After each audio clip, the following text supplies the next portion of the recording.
기아 타이거즈가 지난주 기아와 하나를 상대로 7연속 홈경기에서 2연속 위닝 시리즈를 가져왔습니다.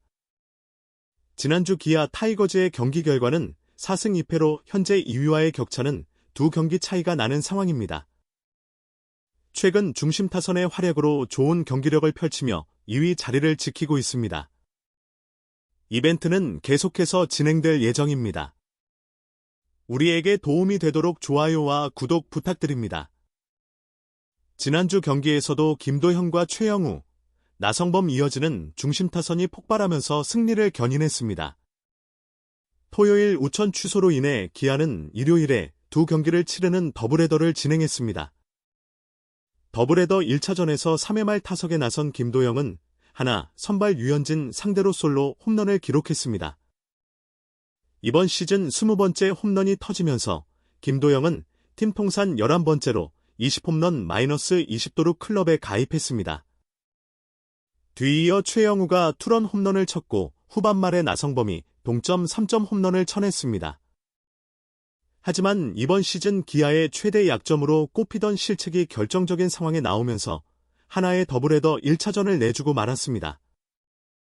더블헤더 2차전 경기에서 기아는 대체 선발 임기영을, 하나는 에이스 외인 나인을 내세웠습니다. 기아 타선은 나인 상대로 꾸준히 안타를 생산하면서 4점을 만들었고 선발로 등판한 임기영은 5와 3분의 1 이닝 동안 무실점 호투하며 결국 위닝 시리즈를 수확했습니다. 하지만 기아는 지난주 경기를 치르며 불안한 불펜에 대한 고민을 떠안았습니다. 시즌 초반 탄탄했던 불펜의 피로 누적으로 인해 최지민, 장현식, 전상현 등의 실점이 잦아진 상황입니다. 이 가운데 일요일 더블헤더 1차전 경기에서 마무리 정혜영이 어깨 통증을 호소하며 교체되기도 했습니다. 불펜조가 불안한 상황에서 마무리 정혜영이 이탈하게 될 경우 기아의 2위 자리 수성에 큰 난항이 될 것으로 보입니다. 한편 기아 구단 관계자는 정혜영은 오른쪽 어깨 통증 진단을 받았으며 24일 정밀 검사를 받을 예정이라고 말했습니다. 기아는 최근 외인 선수들의 비효율적인 운영으로 어려움을 겪고 있습니다. 정혜영 부재 가능성에 호랑이들은 대안을 모색 중입니다. 내부적으로 최지민, 장현식 등 기존 불펜 구성을 재조정하는 움직임이 있을 수 있습니다. 하지만 최근 투수진의 고질적 문제와 함께 그들 중 누가 경쟁팀을 상대로 마지막 중요한 임무를 맡을지는 불분명합니다. 이 난국은 호랑이들로 하여금 과감한 행보를 고려하게 했습니다. 그것은 약화된 불펜을 보강하고자 트레이드 시장 공략을 의미합니다. 시즌 중반에 대형 거래를 성사시키기 쉽지도 저렴하지도 않을 것입니다. 하지만 호랑이들이 우승 희망을 이어가려면 그것은 필요한 조치일 수 있습니다. 유력 트레이드 대상 중 하나가 키움 투수 조상우입니다. 전 국가대표인 조상우는 호랑이 불펜에 풍부한 경험을 더할 것입니다. 조상우는 대전 고등학교 출신으로 졸업 후 2013년 신인 드래프트 1라운드 전체 1순위로 넥센에 입단했습니다. 조상우는 KBO 리그 332경기, 409과 3분의 1 이닝, 33승 25패, 53홀드, 82세이브, 평균 자책점 3.10으로 기록 중인 리그 간판 불펜 투수입니다. 2020년에는 54경기, 54와 3분의 1 이닝, 5승 3패, 33세이브, 평균 자책점 2.82 기록하며 커리어 하이 시즌을 보냈습니다. 2021년에도 좋은 활약을 보여준 조상우는 시즌 종료 후 사회복무요원으로 병역의 의무를 다했습니다. 지난해 12월 군 복무를 마치고 돌아온 조상우는 체중이 많이 감량된 모습으로 등장해 모두를 깜짝 놀라게 만들었습니다. 그만큼 군 복무 기간에도 운동을 게을리하지 않고 복귀를 준비했습니다.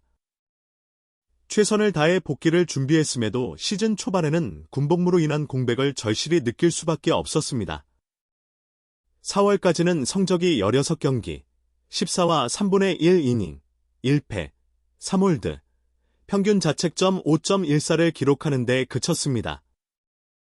그렇지만 이후 조상우는 페이스가 점점 올라오기 시작했습니다. 5월에는 12경기, 11이닝, 4홀드, 평균 자책점 3.1을 기록했고 6월에는 5경기, 4와 3분의 1 이닝, 1홀드, 평균 자책점 0.0으로 완벽한 모습을 보여주고 있습니다. 키움 홍원기 감독은 지난 15일 조상우를 마무리 투수로 기용하겠다고 밝혔습니다.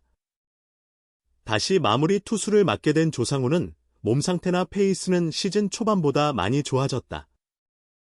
계속 페이스를 끌어올린다고 생각하고 있다. 마무리 투수를 다시 맡게 됐지만 크게 달라질 것은 없다. 그냥 똑같이 앞으로 더 잘해야겠다는 생각을 하고 있다. 담담하게 열심히 하려고 한다라고 마무리 투수를 맡은 소감을 전했습니다.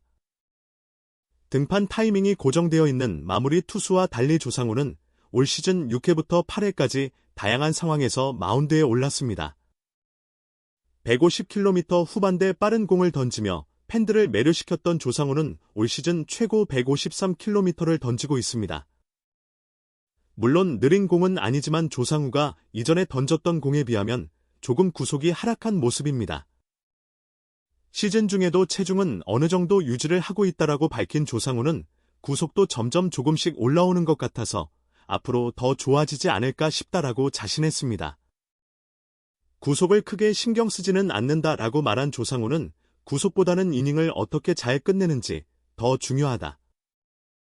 나도 어렸을 때는 전광판의 구속을 신경 썼다.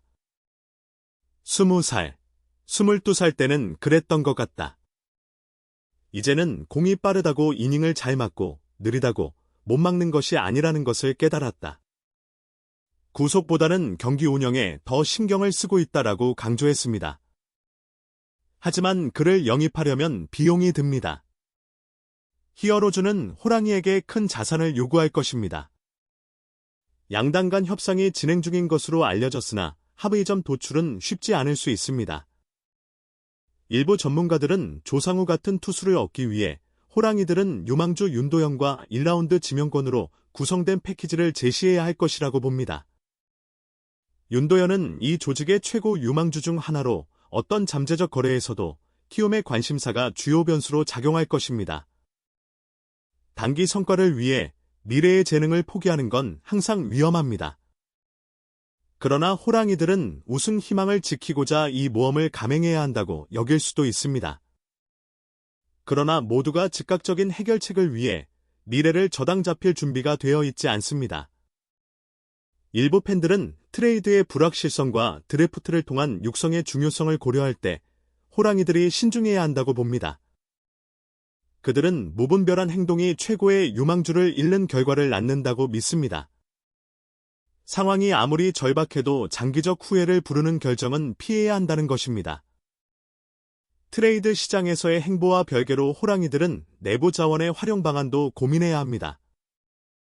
현재 불펜진의 재구성과 함께 2군에서 가능성을 보이고 있는 젊은 투수들의 콜업도 고려해 볼 만합니다. 또한 선발진의 안정화를 통해 불펜의 부담을 줄이는 전략적 접근도 필요할 것입니다. 한편 타선의 활약도 주목할 만합니다.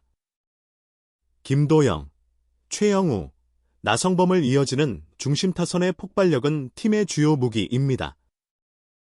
특히 김도영의 20대 20클럽 가입은 팀에 큰 힘이 되고 있습니다. 이들의 꾸준한 활약이 이어진다면 불펜의 부담을 어느 정도 덜어줄 수 있을 것입니다. 그러나 타선의 활약만으로는 한계가 있습니다. 더블헤더 1차전에서 보여준 것처럼 결정적인 순간의 실책은 경기의 흐름을 완전히 바꿔놓을 수 있습니다. 따라서 수비력 향상을 위한 집중적인 훈련과 전략적인 선수 기용이 필요할 것으로 보입니다. 기아 타이거즈의 2위 수성을 위한 노력은 계속될 것입니다. 불펜 보강을 위한 트레이드, 내부 자원 활용, 타선의 꾸준한 활약, 수비력 향상 등 다양한 방면에서의 개선이 요구됩니다. 이 모든 요소들이 조화롭게 작용할 때 기아는 비로소 강력한 우승 후보로 자리매김할 수 있을 것입니다. 특히 마무리 정혜영의 부상 여부는 팀의 향후 행보에 큰 영향을 미칠 것으로 보입니다. 정혜영의 정밀 검사 결과에 따라 팀의 전략이 크게 달라질 수 있습니다. 시청해주셔서 감사합니다. 마음에 드셨다면 구독과 좋아요 부탁드립니다.